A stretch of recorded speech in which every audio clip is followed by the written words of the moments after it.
printed in House Report number 115-297, offered by Mr. Young of Alaska. Pursuant to House Resolution 204, the gentleman from Alaska, Mr. Young, and a member opposed, each will control 5 minutes. The chair recognizes the gentleman from Alaska.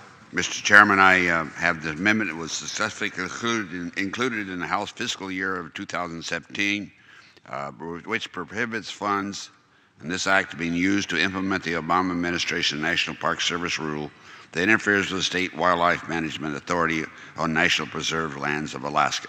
Mr. Chairman, when we became a state, we were guaranteed to have management of all federal lands and state lands on fish and wildlife management. Under the Obama administration, they tried to do differently on the wildlife lands, and now they're trying to do it on the BLM lands and the park preserves, not the parks themselves. So I'm suggesting respectfully, if you want to follow the law, you adopt this amendment as it should be, as it's proposed, and we'll be able to manage lands we are guaranteed by this Congress to the state of Alaska. With that, I reserve the balance of my time. The gentleman from Alaska reserves the balance of his time. What purpose does the gentlewoman from Washington seek recognition? I claim time in opposition, Mr. Gentleman Chair. from Washington is recognized for 5 minutes. Thank you, Mr. Chairman. I rise in strong opposition to this amendment, which undercuts an important rule meant to protect our public lands and the species that inhabit them. The National Park Service has an important mission, which is, I'm quoting here, to conserve the scenery and the natural and historic objects and the wildlife by such means as will leave them unimpaired for the enjoyment of future generations. As a result of this mission, the National Park Service has implemented an important rule that protects a variety of species critical to the ecosystem in our national preserves in Alaska. In 1994, Alaska did pass a law that undercut those efforts by allowing for extreme predator control, which led to fringe practices that could hardly be called traditional hunting. Now, the other side may argue that this amendment is a states' rights issue, but that simply isn't true. These are federal lands and are therefore subject to federal regulation. These national lands are intended to be enjoyed by all Americans, including those who visit and hope to have the rare opportunity to see bears and wolves in their natural habitats. Now, to be clear, Mr. Chairman, the rule that this amendment aims to reverse is not intended to ban hunting in its entirety. The rule simply regulates that there be no use of bait, which has been as extreme as grease-soaked donuts and bacon, allowing for point-blank shots, no use of artificial light to spotlight black bear dens, no killing sows or bear cubs, no killing pups or wolves and coyotes during the denning season, no hunting of big game that is swimming, no use of dogs to hunt big game, and no predator control simply for the purpose of increasing stocks for human consumption. Now, these are reasonable regulations that prevent cruel hunting practices. Let us be very clear, Mr. Chairman, that reversing this rule would actually be thumbing our noses at the voices of tens of thousands of citizens who took part in a public comment period process that was extensive. Before the rule's adoption, the National Park Service held 2 separate comment periods, which resulted in 26 public hearings, 2 teleconferences, and 3 tribal meetings.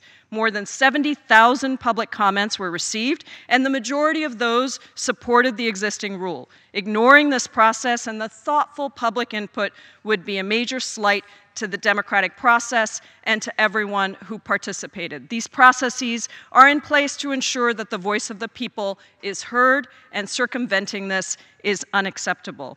I reserve the balance of my time. Gentleman from Washington reserves the balance of her time. Gentleman from Alaska is recognized. My good chairman. Gentleman from California. Appropriations, much time he may consume. Gentleman from California is recognized. I thank you, gentlemen. I understand the specific rule is now being reconsidered by the Department of Interior, which is a good thing, and I encourage my colleagues to support the Young Amendment. And with that, I yield back. Gentleman from California yields back. Gentleman from Alaska is recognized. You know, I rarely do this, but I'm deeply disappointed in my good lady from Washington. Doesn't know a damn thing what she's talking about.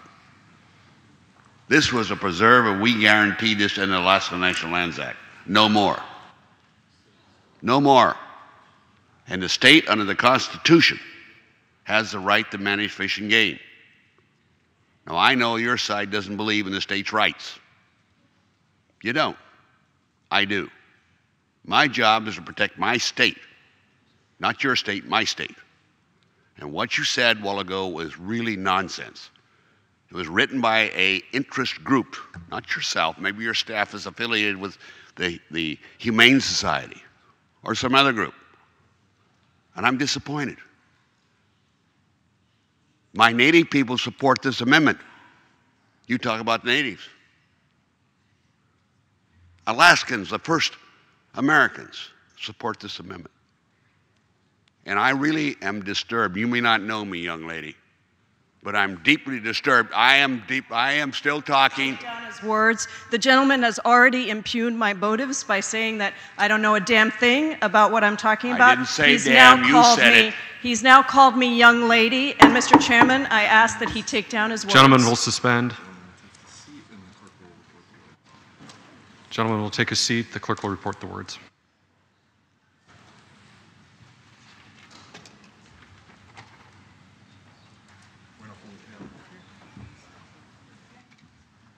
Motion to honor the bill.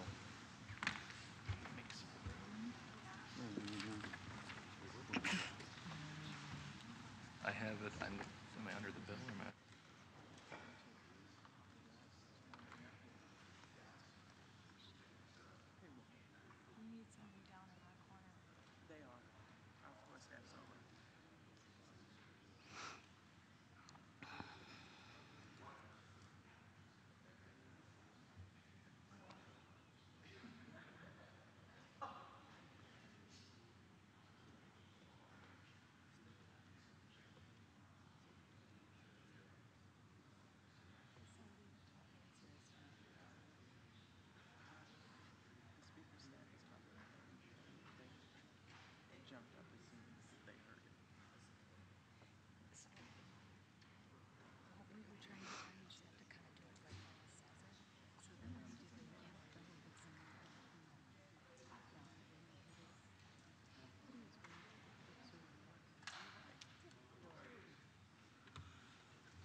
Recognition.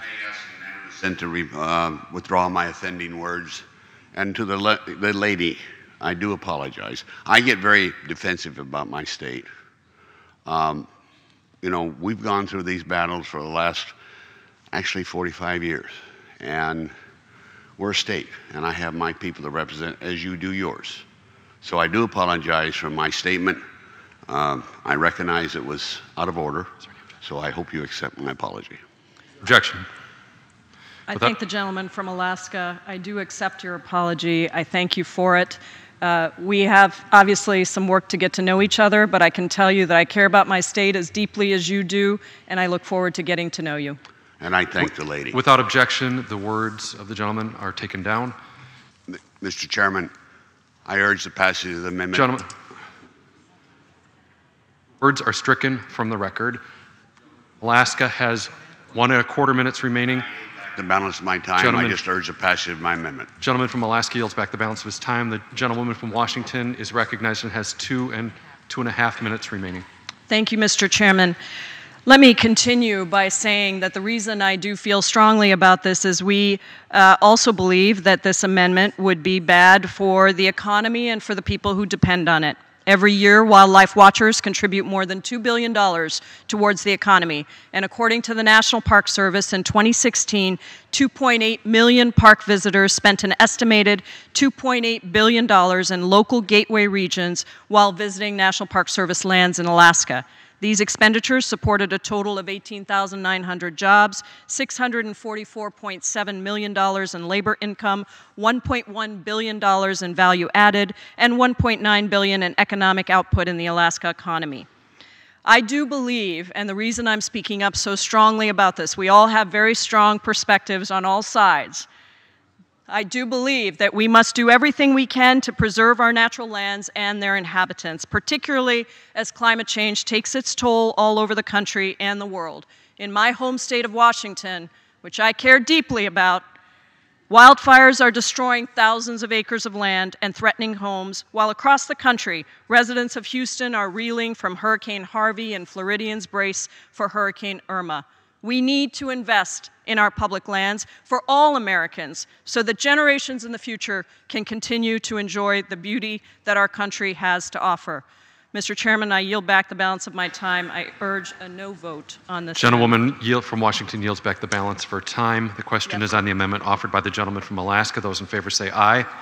Those opposed say no. In the opinion of the chair, the ayes have it. The amendment is agreed to. May I have a roll call vote, Mr. Chairman? Pursuant to Clause 6 of Rule 18, further proceedings on the amendment offered by the gentleman from Alaska will be postponed. It's now in order to consider amendment number 44, printed in House Report 115-297. For what purpose does the gentleman from Alaska seek recognition? Mr. Chairman, I ask the unanimous consent to extend my remarks. Does the gentleman have an amendment at the desk? Mr. Chairman, my amendment, which was successfully the clerk will suspend. Does the gentleman have an amendment at the desk? Yes, I do. I'm sorry. The clerk will designate the amendment. Amendment number 44, printed in House Report number 115-297, offered by Mr. Young of Alaska. Pursuant to House Resolution 504, the gentleman from Alaska